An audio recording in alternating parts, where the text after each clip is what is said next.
Som. Graças, pais, irmãos, privilégio estar aqui com vocês, para a gente comemorar hoje 15 anos dessa UPA tão querida. Eu sempre brinco dizendo que eu nunca fiz parte, eu nunca fui UPA, né? Eu já cheguei na presbiteriana em idade de UMP, mas eu louvo a Deus pela vida da UPA. Por ironia assim, de Deus mesmo, assim, as coisas de Deus, estou como secretário da UPA aqui, né, na nossa federação, há algum tempo já. Nunca fui UPA, mas tenho esse privilégio de participar, de ser UPA com vocês há algum tempo. Sou tão babão mesmo da UPA assim que estou andando com... Eu acho que nem vocês têm ainda, não sei. A Bíblia da UPA, oficial da UPA mesmo. Tem o inário atrás, ou tem o moto atrás, tem o inário. Enfim, vocês não são tão UPA quanto eu, né? Mas abram aí as suas Bíblias, sem mais delongas, para a gente chegar... Oi? Sim, sua Bíblia está aqui. Abrem Jonas, profeta Jonas, né? Livro do profeta Jonas. Por mais que você ache que é só uma historinha, está na Bíblia mesmo. Você vai encontrar aí. Logo depois de Obadias. Ajudou? Não, né? Tá bom. Depois de Obadias você encontra Jonas. Livro do profeta Jonas. Ou carinhosamente apelidado, o Evangelho segundo Jonas.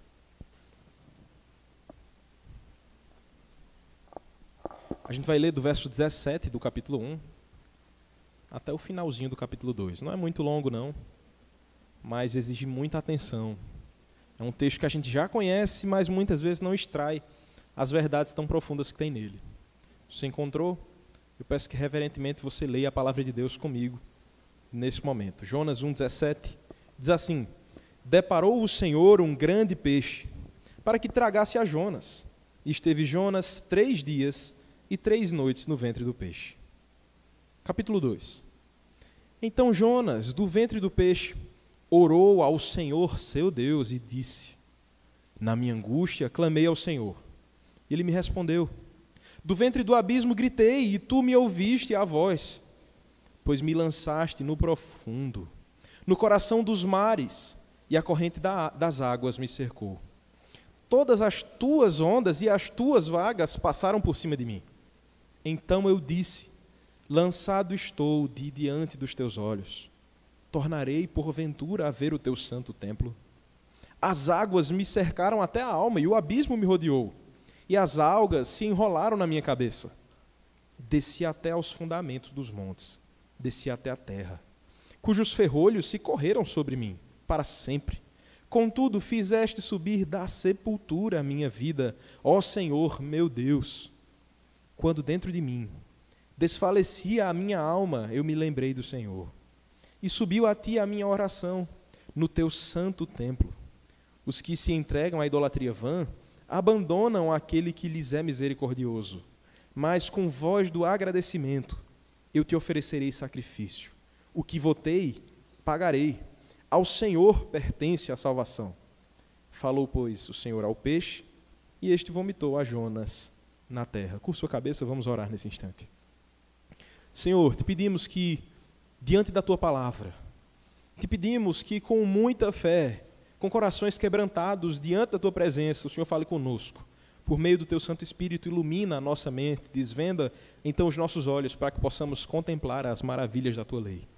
Abre os nossos olhos para que possamos perceber o que o Senhor quer falar conosco através desse texto. Te pedimos isso em nome de Jesus. Amém. Amém. Eu tenho praticamente certeza que você conhece uma história muito conhecida, muito querida minha, eu tenho muita estima por essa história, um desenho infantil, mas que ele não é tão infantil assim, a história do Rei Leão. Você conhece a história de Mufasa, o Rei Leão? Se você não conhece, por ter nascido de 2000 e tantas para cá, faça esse favor para a sua alma, aproveite o restinho do final de semana e assista o Rei Leão. Eu acho que ele é de 94, mas não despreze por ele ser de 94. Sua mãe, antes disso, você não despreza ela por isso. Então, assista, vale a pena. Ele é coloridinho, é legalzinho, muitas lições, é mais filosófico do que parece. Assista. Eu sei que vai ter muita coisa confusa por ter cenário africano e coisas específicas de lá, mas ainda assim, assista com os olhos de quem entende o Evangelho. Você vai ver como é precioso. Para te dar um gostinho disso, preciso te contar, até porque não é mais spoiler, né? Se o filme é de 94, não é mais spoiler. A gente conhece muito bem a história. Há um grande rei, um grande leão, chamado Mufasa. Mufasa, ele é o rei de tudo que se pode ver na sua savana ali, inclusive tem uma musiquinha, né, o ciclo sem fim, o ciclo da vida. Ele cuida de um de seus filhos chamado Simba, o príncipe, né, o herdeiro do trono de seu pai. Simba é aquele que está predestinado, é que naturalmente vai assumir o trono de seu pai quando ele vier a falecer, seja qual for a razão.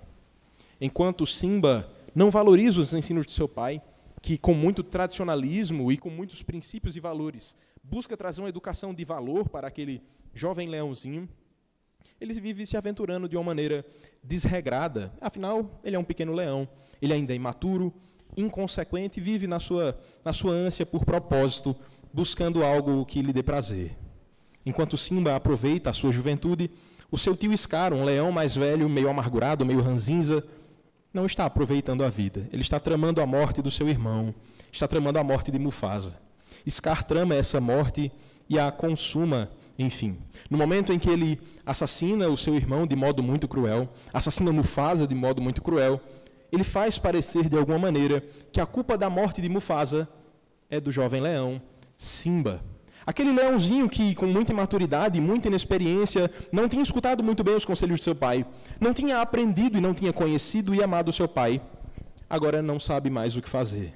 Ele fica com aquele sentimento de culpa. Será que sou eu o culpado? E se eu estivesse com o meu pai? E se eu estivesse lá para impedir o que seja que tenha acontecido com ele? E se eu estivesse com meu pai junto aos ensinos dele? Será que teria sido assim?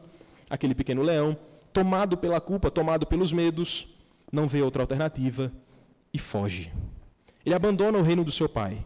Ele não adota a postura do que seria natural de assumir o trono e tomar conta de todos os animais e zelar pela vida dos outros animais. Ele simplesmente foge. E nessa sua fuga, correndo pelas florestas e savanas africanas, ele encontra dois animais que você conhece muito bem, os famosos Timão e Pumba, que trazem um novo lema para a vida dele. Eles explicam para Simba que agora basta esquecer os seus problemas. Tem até a musiquinha, né? Os seus problemas, você deve esquecer, isso é viver. E eles cantam dizendo Hakuna Matata, que em outras palavras é fuja da sua culpa, viva uma vida sem preocupações. E é exatamente isso o que o leãozinho faz. Agora o que eu te disse, que não é tão infantil assim o filme. Naquele momento em que ele foge das responsabilidades que ele deveria assumir, naquele momento em que ele deixa o trono que estava vago do seu pai, abandona o reino e vai viver na floresta buscando propósito ou pelo menos fugir da sua culpa, ele adota esse estilo de vida de fato. E o filme é fantástico, mostrando como ele é desconfigurado da sua identidade. Aquele que era para ser um leão, o grande caçador, o rei dos animais, está junto a um javali e a um suricato na floresta, sem qualquer tipo de caça, sem qualquer tipo de risco, ao ponto de que ele passa a se alimentar não mais de carne, como os grandes leões fazem, mas simplesmente de frutas e insetos que ele encontra pelo caminho. Aquele leão busca por esse caminho nilista, meio cínico de alguma maneira, esquecer do seu passado, tentando encontrar uma nova essência. Essa é a história de Simba. Mas não é só a história de Simba. É também a história de Jonas, é também a nossa história, é a história de todo pecador sem Deus. A gente vive nessa busca por propósito, correndo, procurando alguma identidade, tentando fugir daquilo que a gente sabe que, no fim das contas, é inevitável, porque a gente nasceu para aquilo. A gente nasceu para fazer o que deveria fazer. Jonas fez exatamente como Simba. Jonas fugiu. Não fugiu apenas de Deus, fugiu da sua missão, tentou redefinir a sua identidade, tentou redefinir a sua vida, e isso o levou ao mais fundo do poço, na verdade não do poço, e sim do oceano, até o limite do abismo. Jonas é a prova de que a gente consegue sim chegar no mais profundo. Mas é também a prova de que até mesmo lá no mais profundo abismo, há graça. Há um grande peixe, a esperança de Deus para todo pecador arrependido. Provavelmente você já leu o livro de Jonas. Eu não estou trazendo nenhuma novidade nesse sentido para você aqui. Eu sei, você conhece muito bem a história, você aprendeu desde o departamento infantil sobre essa preciosa história do livro de Jonas, ou do Evangelho segundo Jonas. Você aprendeu muito bem sobre o grande peixe, sobre a grande baleia, talvez. Você aprendeu sobre o profeta teimoso. E tem um homem chamado George Williams, que ele afirma a singularidade do livro de Jonas está no fato de focalizar mais o profeta do que a própria profecia. Isso é um ponto a se levar em consideração. Qual é a profecia de Jonas? A gente chama ele de um livro profético. Qual é a profecia? A gente debate sobre isso. A gente sabe muito bem sobre Jonas, sobre o peixe, sobre Nínive, sobre os assírios de forma geral. A gente sabe sobre os marinheiros, conversão de alguma maneira. Mas parece que o personagem principal fica sendo Jonas, quando a gente olha por essa ótica. É a história de Jonas. Jonas sendo salvo, Jonas sendo lançado ao mar. Fica parecendo que realmente é isso aí que está sendo apresentado a nós por meio desse livro. Mas eu te convido a ter outros olhos sobre esse texto. A gente não tem muitos detalhes sobre a vida de Jonas, você já percebeu isso? Se você olhar para o verso 1 do capítulo 1, você vai ver ali. Jonas, filho de Amitai. Não sabemos muito mais sobre Jonas do que isso. Não sabemos o que ele fazia antes, quem ele era, se ele era casado, se era solteiro. Não sabemos muito bem sobre quem era Jonas. Você encontra um outro relato sobre esse profeta, lá no segundo livro dos Reis, capítulo 14, verso 25. Não precisa abrir agora, depois você confere. Segundo Reis, 14, 25. Fala também sobre Jonas ali. Mas é só isso. Apenas isso. A gente não tem muito da sua conversão, da sua jornada com Deus, quantos anos de ministério ele teve. Não sabemos muitas coisas sobre Jonas. De fato, o livro não é sobre esse profeta. Embora ele seja um dos personagens principais, ele não é o personagem principal desse livro. Embora os estudiosos afirmem ali que essa história é envolvente, que afirma que a história de Jonas é crucial para que nós entendamos o enredo, Jonas ainda assim não é o personagem principal desse livro. Você pode perceber que tem outros personagens aqui, tem marinheiros, tem povos pagãos, tem os assírios, que são os ninivitas. Inclusive, sobre os ninivitas, a gente sabe algumas coisas. Eles eram um povo conhecido por sua crueldade. Era um povo que adorava um deus chamado Assur, um deus que exigia assassinatos sanguinários, cruéis, violentos e empalamento. Era um povo bem pacífico, um povo amoroso. E Jonas é chamado para pregar para esse povo. Esse Jonas, que nós não conhecemos muito, tem que ir lá na terra dos assírios. Tem que ir lá na terra de Nínive. Aí você já tem um diferencial. Outros profetas, como Ezequiel, Daniel, Oséias, Joel, são todos para dentro de casa. Eles falam para o povo de Deus mesmo. Jonas não. Jonas é chamado para fora. Isso já quebra um pouco aquela nossa ideia de que no Antigo Testamento era tudo para dentro de casa, e enfim, não era. Deus já manda um profeta para fora das fronteiras, para um povo inimigo mesmo, um povo que adorava outros deuses, para poder trazê-los o verdadeiro evangelho, um chamado ao arrependimento. E Jonas tem essa missão de anunciar ao pior povo que existia naquele tempo. Jonas tem essa missão de falar sobre o amor de Deus, ou o chamado de Deus ao arrependimento, para o povo mais terrível e mais sombrio da sua época. E é isso que nós vamos fazer hoje. Nós vamos acompanhar Jonas nessa sua jornada, nessa sua missão de fuga, de libertação, de buscar saber quem ele era, como Simba, que não sabe bem ao certo quem é. Como Simba que tenta fugir, mas no fim das contas cai, chega ao fundo do poço. Assim também Jonas, assim também olharemos sobre nós aqui nesse texto. Eu te convido a olhar novamente para o verso 17 desse texto. Ele nos mostra uma frase um tanto quanto diferente. Ele diz: deparou o Senhor um grande peixe para que tragasse a Jonas. E esteve Jonas 3 dias e 3 noites no ventre do peixe.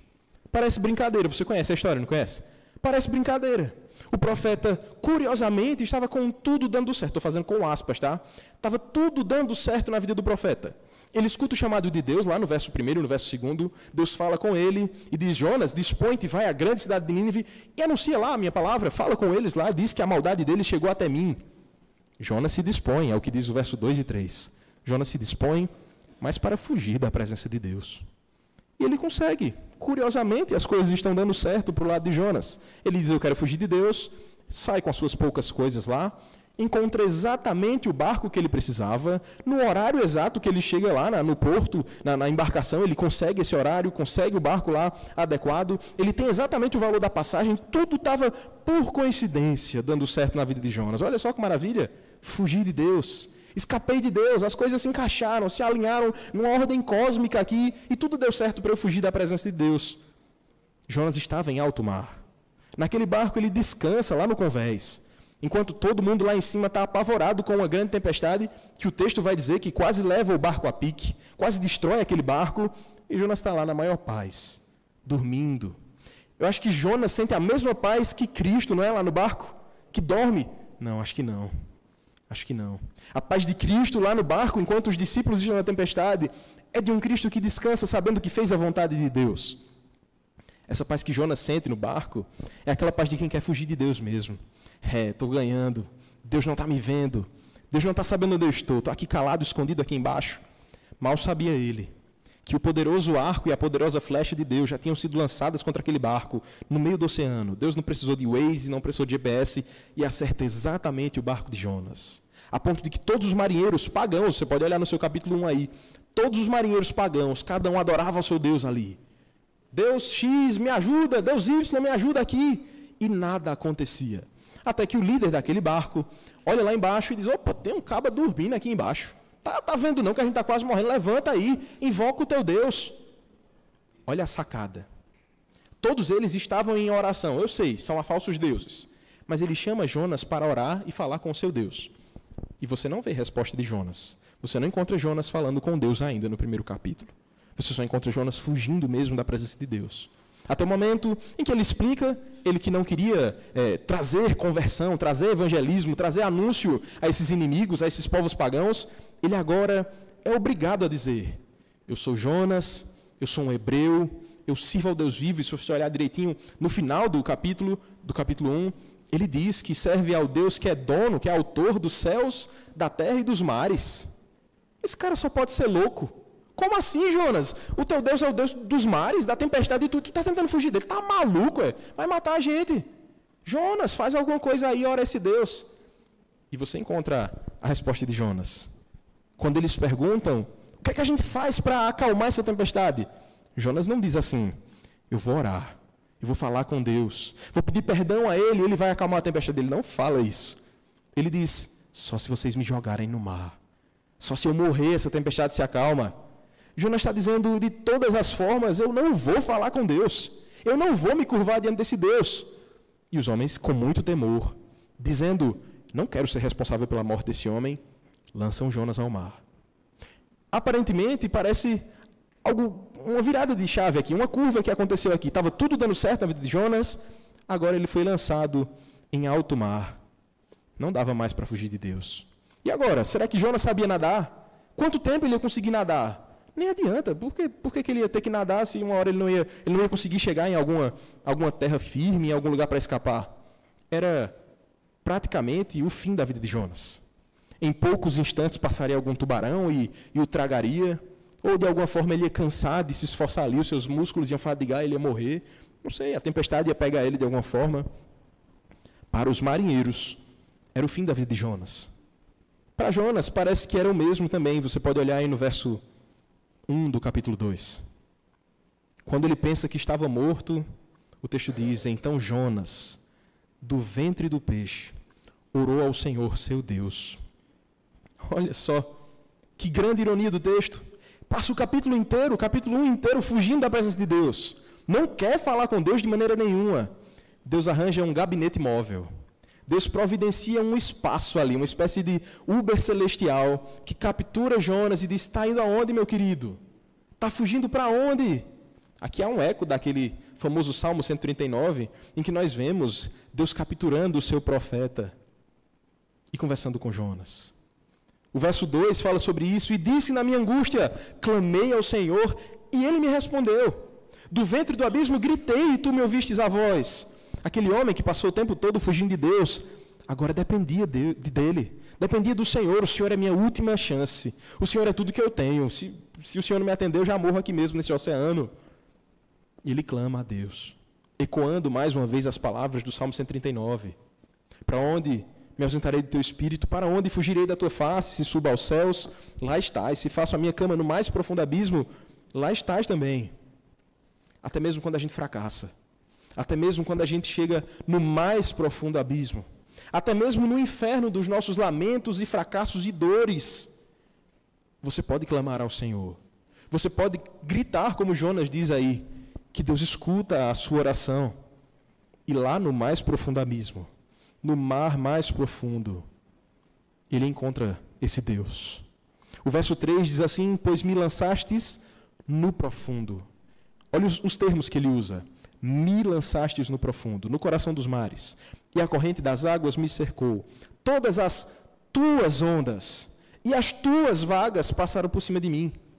Nada do que estava acontecendo ali era por acaso. Jonas está dizendo em outras palavras, eu sei, Deus, é o Senhor que está me fazendo sofrer. Eu sei, Deus, o grande peixe é seu, a tempestade é sua, os mares são teus. Eu sei, eu que fui menino, tentei fugir do Senhor. Eu sei, eu errei e tentei fugir da tua presença. Queridos, você está olhando para essa história como se ela fosse meramente na terceira pessoa, falando dele, de Jonas. Se insira nessa história. Às vezes, tudo que falta é um grande peixe para nós. Não espere Deus providenciar um grande peixe para que você recorra a esse Deus. Nós estamos pensando sobre esse Deus que nós devemos conhecer para amar mais. Ora, nós já vemos aqui um profeta que talvez não conhecesse Deus tanto assim. Um profeta que pensava que conseguia fugir de Deus de alguma forma. Querido, se você ainda tem essa mentalidade, se você ainda tem esse entendimento de que você pode fazer algo e Deus não está vendo, eu fui rápido demais, Deus não pegou. Eu pensei rápido, Deus já nem viu. Ele viu todas as coisas. Conheça ao seu Deus para que você o ame e não precise temer como Jonas temeu de tentar fugir da presença desse Deus. Esse texto nos fala que mesmo na mais profunda aflição, mesmo nas orações mais profundas, nas dores mais intensas, nós podemos falar com o Senhor. E Ele nos responde de maneira apropriada. O Senhor ouviu a oração desse profeta fujão. O Senhor ouviu a oração de Jonas. Não há dor tão pequena que Cristo não seja o remédio. Não há dor tão grande que o seu Deus não seja a solução. Não tenha medo. Ele não vai ficar esfregando os seus pecados. Você vai orar e Ele vai dizer, agora está precisando de mim, né? Ele não faz isso. Você pode recorrer ao Senhor. Conheça o seu Deus e se debruce nas maravilhas que Ele tem para você. Pare de fugir. Não tente se esconder de Deus. Se você fugir demais, talvez Ele precise te buscar com um grande peixe. Se você fugir demais, talvez Deus marque um encontro em um lugar bem específico, como foi com Jonas aí, na sua vida também. Sim, Deus pode usar problemas, lágrimas, pessoas, momentos complicados, tudo isso para nos ensinar a depender dEle. Tudo isso para nos fazer voltar mais uma vez, para olharmos novamente para a oração com outros olhos e vivermos então pertinho do nosso Deus. Mas esse texto continua.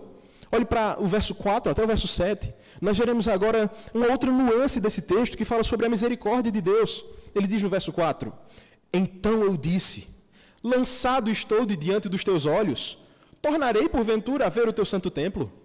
Naquele momento, esse profeta fujão, que tudo o que ele mais queria era escapar da presença de Deus, agora quando ele se depara com a sua própria morte, a primeira coisa que ele lembra é, será que eu vou voltar para a igreja ainda? Será que aquele culto que eu participei da última vez foi o meu último culto? Será que já foi minha última oportunidade? Acabou a minha história? Vou morrer assim? É esse o meu final? Que história triste é a minha. Um profeta, trabalhava para Deus, tentei fugir de Deus e morri na minha fuga. Nossa, que final desagradável. O profeta pensa logo no templo. Ele estava com medo de não mais poder voltar e ter comunhão com o Senhor. Ele estava com medo de morrer afogado, de virar comida de peixe. Mas o medo não era simplesmente a dor que ele poderia sentir. O medo não era simplesmente a morte. O medo era exatamente esse. Será que eu vou viver para sempre ou morrer para sempre longe de Deus? O profeta cai em si. Querido, isso te assusta? Essa deve ser a pior sensação de todas. Eu estou longe de Deus para sempre. Que medo isso nos dá. Isso é desconfortável só de imaginar. Rejeitado da presença de Deus. Foragido de Deus e não mais terá comunhão com o Senhor. Era assim que Jonas se sentia. O terror assolava a sua alma, a ponto dele dizer, eu fui lançado para longe. Eu fui lançado para longe. Mas ele continua dizendo, mas ainda estou diante dos teus olhos. Será que o Senhor me deixa voltar para o templo mais uma vez? Ele está clamando a Deus que tenha misericórdia dele. Jonas só queria voltar a ser um crente normal, ter uma vida normal, ficar perto de Deus mais uma vez. Mesmo que o seu maior desejo no primeiro capítulo fosse, quero ficar longe, quero pegar um barco lá em Jope, quero ir para Tarsis. Não era isso que ele queria? Ficar longe de Deus? Olha aí, seu sonho sendo realizado. Fique longe de Deus para sempre. Não, o próprio Deus não permite que Jonas viva na sua desobediência. O verdadeiro crente, mesmo da barriga do grande peixe, mesmo debaixo de muitas águas, enxerga não uma prisão, mas um gabinete, como eu já brinquei aqui. Aquilo que era para ser, teoricamente, um lugar mais assustador. Jonas era para estar incomodadíssimo ali, que lugar desagradável, fedor de peixe, tudo escuro, apertado talvez, quente. Mas você não vê declarações assim nesse texto. Ele está orando. Do capítulo 2 inteiro, o capítulo 2 inteiro era uma oração. Ele está orando no seu exílio. Ele está orando ali daquela masmorra que é o grande peixe. E ele clama ao Senhor. O verso 5 continua dizendo: as águas me cercaram até a alma. O abismo me rodeou e as algas se enrolaram na minha cabeça. O que ele está descrevendo aqui é a morte iminente. Ele está dizendo: eu estou ficando debaixo d'água, está tudo sendo apertado, as algas estão me sufocando, eu vou morrer. É uma descrição da sua própria morte. Ele está provando e anunciando o desespero que ele sentiu. Desânimo, desamparo, talvez o momento mais sombrio da sua vida. Mas ele continua dizendo no verso 6: desci até o fundamento dos montes, desci até a terra, cujos ferrolhos se correram sobre mim para sempre. Contudo, fizeste subir da sepultura a minha vida, ó Senhor meu Deus. Quando dentro de mim desfalecia a minha alma, eu me lembrei do Senhor, e subiu a ti a minha oração. Olhar para os sofrimentos de Jonas é algo completamente agoniante. Mas veja que alegria há em poder dizer: na minha maior agonia, nos meus maiores sofrimentos, no dia que eu pensei que era o meu último dia, a minha morte iminente, ainda assim, eu lembrei do Senhor. E o Senhor me deu vida, é o que ele diz aí no verso 6. Eu lembrei do Senhor, a minha vida, o Senhor tirou da sepultura, o Senhor é o meu Deus. Jonas se lembra desse Deus maravilhoso. Querido, isso aqui não parece outra cena para você. Isso aqui não te lembra nenhuma outra história. Jonas, de alguma maneira, está apontando para o nosso bendito Cristo, que inclusive vai falar com as suas próprias palavras, dizendo: eis aqui quem é maior do que Jonas. Geração incrédula que pede sinais e nenhum outro sinal vai ter que não o sinal de Jonas. Olha aí o sinal de Jonas. Tragado por 3 dias e 3 noites. Assim também foi o nosso Cristo. Assim também o nosso Senhor, ao terceiro dia, com a sua alma livre mais uma vez, com o seu corpo ressurreto mais uma vez. Sim, Jonas bebeu algumas gotas de água salgada. Sim, Jonas sentiu ali as algas sufocando. Jonas sentiu a sua pequena e breve e momentânea agonia. Não foi assim com o Senhor Jesus Cristo. Ele não sentiu goles de água salgada. Ele sentiu o cálice da ira do Pai. Ele não sentiu algumas algas o sufocando de alguma maneira. Não, ele sente a dor da separação, o abandono e diz: Deus meu, por que me desamparaste? É o nosso Cristo nos dando o sinal de Jonas. É o nosso Cristo provando da maior dor, provando das maiores aflições. Jonas está provando aqui que Deus não tem favoritos. Não é porque ele é profeta que a pena dele vai ser menor. E a prova final disso está no próprio Cristo, o Filho de Deus, que toma o pecado que era meu, o pecado que era seu, e toma numa cruz a culpa de tudo isso. Leva na cruz até o último instante a ira de Deus. Jonas não é sobre um profeta. Jonas não é sobre um grande peixe. É sobre um Deus misericordioso que salva pecadores. É sobre o Evangelho. Jonas está nos mostrando Cristo mais uma vez. Jonas está nos mostrando esse amor de Deus, esse Deus misericordioso. Você pode orar como Jonas e dizer: Senhor, eu estou perdido. Pequeno Simba, Deus te chama. Para de comer insetos. Para de comer frutinhas por aí. Deus tem algo muito maior. Jonas, para de fugir. Para de se esconder da tua missão. Há um Deus que chama para que você o conheça, o ame e viva para a glória dele. Esse é um chamado para todos nós. E o texto continua mais uma vez, do verso 8 até o verso 10, mostrando que esse profeta que tem a sua oração respondida no meio da sua aflição, que clama a Deus por misericórdia e é atendido por esse Deus, agora ele tem que dar uma resposta a isso tudo. Olhe para o verso 8, ele diz assim: os que se entregam à idolatria vã, abandonam aquele que lhes é misericordioso. Jonas não simplesmente para nos seus pedidos. Ele reflete e diz: opa, Deus me deixou estar vivo aqui no ventre desse peixe. Deus está tendo misericórdia de mim. Não posso mais abandoná-lo. Abandonar esse Deus é se entregar à idolatria. Que idolatria Jonas cometeu aqui?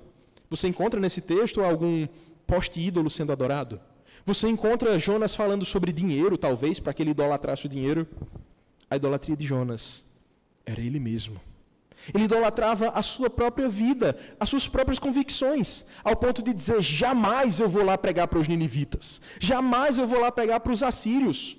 Salvação é só para Israel, salvação é para os meus, para quem eu quero que escute. Se eu for lá e falar com os assírios, se eu for lá e falar com os ninivitas, eles vão ouvir, eles vão se arrepender, eles vão se converter, e eu não quero chamá-los de irmãos. Salvação é para quem eu quero. Então ele idolatra as suas próprias convicções e desenvolve tudo isso. Chega ao fundo do poço mais uma vez. E é por isso que agora, na sua reflexão, na sua redenção, por assim dizer, ele percebe, eu vivi em idolatria. Idolatrar é abandonar esse Deus tão misericordioso. Jonas está percebendo que ele não deve viver assim. É um filho percebendo que desonrou o seu pai. É um filho que prova das delícias do seu pai, que vive sob o cuidado do teto do seu pai, que tem um abrigo, que usa a internet, que desfruta da luz, que come de tudo aquilo que o pai lhe fornece, e diz, pai, estou cansado do Senhor. Era isso que Jonas estava fazendo. Ele provava da misericórdia de Deus, mas foge desse Deus. E agora, no verso 9, ele tem a sua atitude, ele tem a sua resposta definida.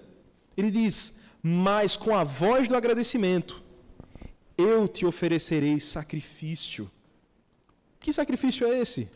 A gente vai ver, não hoje, mas a gente pode ver na história dele, que o sacrifício é a própria vida de Jonas. Eu sei, a história de Jonas é um pouco controvertida. Tem momentos que ele é herói, tem momentos que ele é vilão. A gente também é assim. Mas com muita sabedoria, ele diz que oferecerá um sacrifício a Deus. E diz, o que votei, pagarei. Ao Senhor pertence a salvação. Esse é o contraste. A mente dele mudou. Lá no capítulo 1, ele não queria ir para que os outros não tivessem salvação. Como se ele estivesse dizendo, a mim pertence a salvação. Eu escolho para quem eu vou pregar. Entra um drogado para essas portas, não prego mais. Só prego para quem está arrumadinho, bonitinho, quem é da UPA. Jonas agora ele entende. Não sou eu que escolho. Não sou eu que sou o detentor da salvação. Meu trabalho é só anunciar. Ao Senhor pertence a salvação. Por isso que agora ele se dispõe para cumprir a sua jornada, para voltar mais uma vez e cumprir a sua missão. E você, meu irmão, qual vai ser a sua resposta? Deus te chama, te exorta, te capacita, te dá uma missão, te diz, vai e faça discípulos, te diz, vai e viva para a minha glória. E qual é a sua resposta? Você olha para esse Deus tão majestoso, misericordioso, glorioso e diz, Senhor, agora não. Primeiro as minhas vontades, primeiro os meus prazeres, primeiro os meus sonhos, depois a vontade do Senhor. Jonas, a história não acaba bem assim não.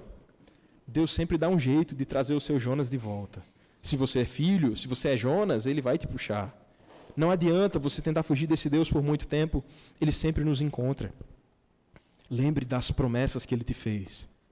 Lembre das promessas desse Deus, para que você possa cumprir as promessas que você também fez a ele. Peraí, você não fez promessas a Deus? Fez, meus irmãos. Deixa eu te lembrar. Naquele dia maravilhoso que você veio à frente, o teu pastor te perguntou se você professa que crê em Cristo e vai viver para a glória dele, para a honra dele, para o louvor da majestade do Senhor. E você disse, sim, isso é uma promessa. Isso é uma promessa. E ela não tem validades muito curtas não, tá certo? A validade dela é por toda a eternidade. Naquele dia em que você disse que amava ao Senhor, que ouviu aquele sermão, seja de um pastor, seja de um amigo, seja da própria Escritura para o seu coração, e você disse, eu preciso desse Cristo, você fez uma promessa a Deus. Você disse que viveria para esse Senhor. Que outra promessa que você fez? No dia que você foi recebido como membro, seja porque você foi batizado e completou 18 anos, enfim, seja qual for a sua razão de ter se tornado membro de uma igreja, você fez promessas a Deus também. Quando a gente é recebido numa igreja presbiteriana, a gente promete diante dos membros da igreja, diante das nossas autoridades que são os pastores e diante do próprio Deus, que trabalharemos para o bem da igreja.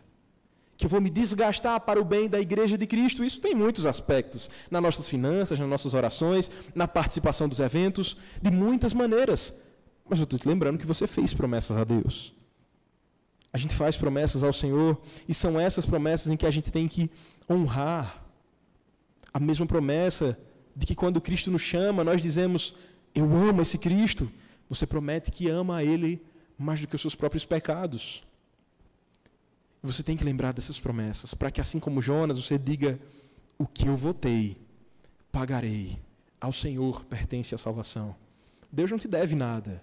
Deus não está em dívida com você. Na verdade, Ele é muito misericordioso conosco.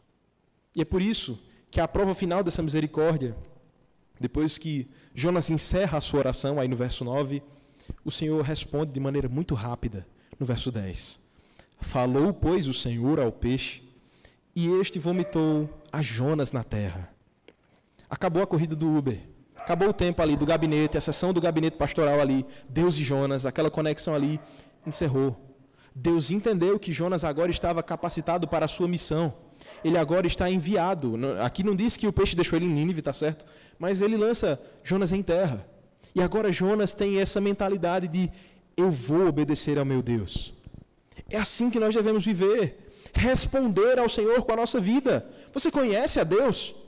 Ame a esse Deus. Você diz que conhece, que ama a Deus, prove isso com a sua vida. Não é simplesmente viver para mostrar às pessoas, mas você mesmo se convencer de que você ama a Deus.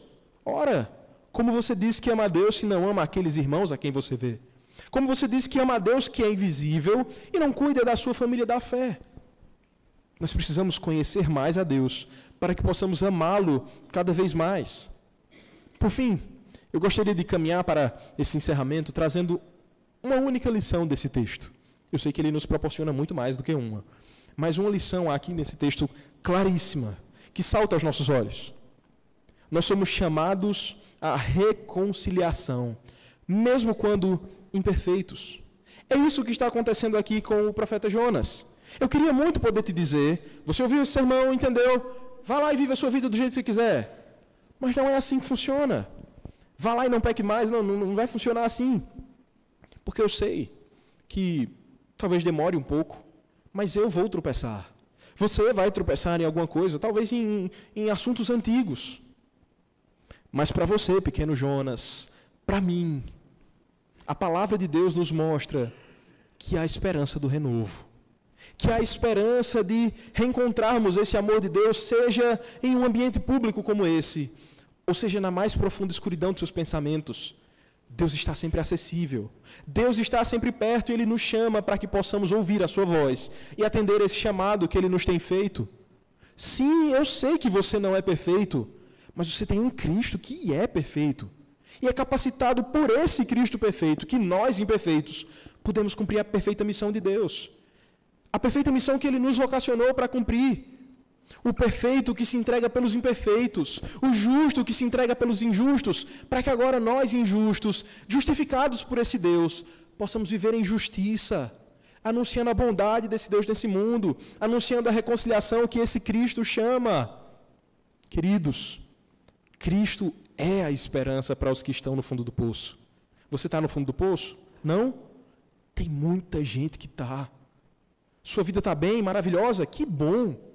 Mas você conhece pessoas que estão no fundo do poço.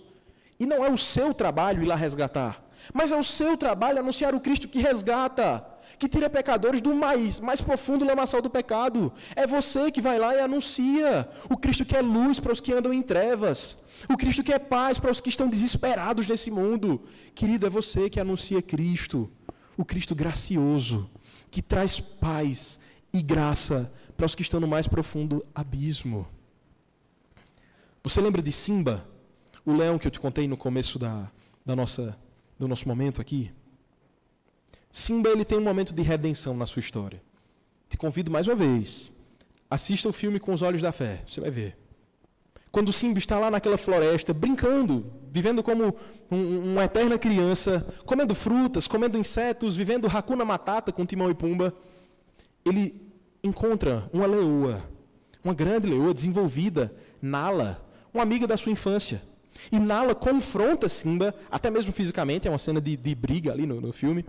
E aqueles dois leões ali se confrontando, ela diz, você esqueceu de quem você é.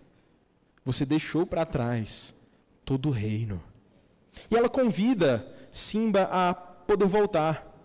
Ela diz, Simba, o seu povo precisa de você e o seu lugar não é aqui.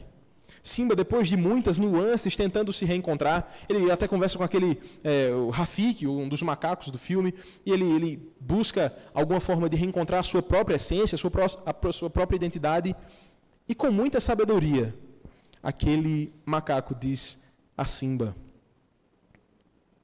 que ele só pode se reencontrar quando ele reencontrar novamente o seu pai. O pai está morto no filme. Mas o macaco, com muita sabedoria, diz: você só vai saber quem você é quando você conhecer o seu pai. Queridos, eu não sei se você enxerga o mesmo que eu aqui, mas isso fala muito sobre o Evangelho para o meu coração. Você só vai descobrir quem você é quando você conhecer o seu pai. Eu não estou falando do seu pai da terra. A gente só conhece quem a gente verdadeiramente é quando a gente se debruça no nosso Pai Celestial. A gente só descobre o que a gente nasceu para fazer quando a gente conhece esse Deus tão grande e ama esse Deus tão grande. É nesse momento que a nossa busca por sentido e propósito se acalma. Agora eu sei, eu fui chamado, eu fui criado para a glória de Deus, para viver para o louvor da glória desse Deus, conhecer cada vez mais esse Deus e amar cada vez mais esse Deus e prosseguir em conhecer e amar esse Deus, como diz o profeta Oséias. É essa a nossa vocação, chamados a conhecer e amar o nosso Pai. É assim com a graça. É isso que a graça faz conosco. A graça vai atrás do Simba perdido, vai atrás do Jonas perdido, vai atrás das ovelhas perdidas e nos chama a esse reencontro. Querido, não seja simplesmente como esse Jonas fujão. Reencontre o Senhor, volte-se para Deus cada vez mais. Olhe para Deus, busque conhecê-lo mais, ame-o mais profundamente. Porque quanto mais você conhece o Senhor, quanto mais você conhece o Pai, mais você o ama e mais você entende o valor de pertencer ao seu reino. É esse o nosso dever, conhecer a Deus e amar o seu reino. Vamos encerrar esse momento com uma oração? Senhor, nós te louvamos, ó Deus, porque o Senhor nos chama para fazer parte dessa grande história. O Senhor nos chama para participar desse reino maravilhoso, nós, Simbas fujões. Nós que não temos muito a oferecer, não temos nada a acrescentar, o Senhor nos convoca para poder sentar na mesa, participar do grande banquete. Nós que, como Jonas, tentamos fugir diversas e repetidas vezes, o Senhor nos convida, o Senhor nos convoca, o Senhor nos chama por Tua graça, por Tua misericórdia. Ó Senhor, nos faz olhar para Cristo, nos faz olhar para o Cristo que padeceu para nos buscar, nos faz olhar para esse Cristo maravilhoso que foi até o mais profundo abismo para nos tirar de lá. Ó Senhor, obrigado, porque agora fazemos parte do Teu povo, somos povo Teu, filhos Teus, rebanho do Teu pastoreio. Nós Te louvamos por isso, em nome de Jesus. Amém.